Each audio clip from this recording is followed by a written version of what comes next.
پہاڑوں کے دامن میں ایک پرسکون گاؤں تھا جہاں ایک عظیم سیاہ گھوڑا رہتا تھا جس کا نام شاباز تھا۔ وہ طاقتور، تیز رفتار اور اپنے مالک نوجوان سوار ایان کا وفادار تھا۔ دونوں کی بہادری وادیوں بھر میں مشہور تھی۔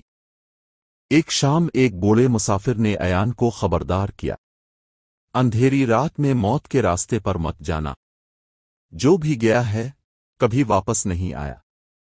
لیکن ایان شاباز کی طاقت پر ناز کرتے ہوئے اسے بچوں کو ڈرانے والی کہانی سمجھ بیٹھا۔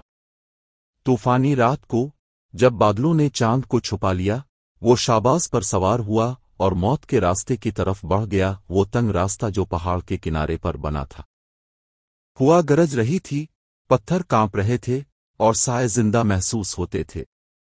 اچانک اندھیرے میں دو روشن آنکھیں نظر آئیں۔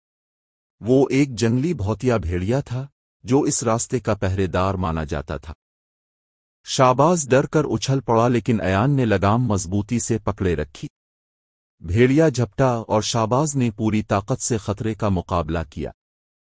چٹان کے ٹکڑے کھائی میں گرنے لگے۔ جیسے ہی راستہ ٹوٹ رہا تھا، شاباز نے ایک زبردست جست لگائی اور ایان کو یقینی موت سے بچا لیا۔ جب وہ دوسری طرف پہنچے تو بھیڑیے کی ہولناک ہوا وادیوں میں گونجی اور پھر رات میں غائب ہو گئی۔ اس دن کے بعد لوگ اسے موت کا راستہ نہیں کہتے تھے، بلکہ اسے شاباز کا راستہ کہا جانے لگا، اس بہادر گھوڑے کے نام پر جس نے موت کو شکست دی۔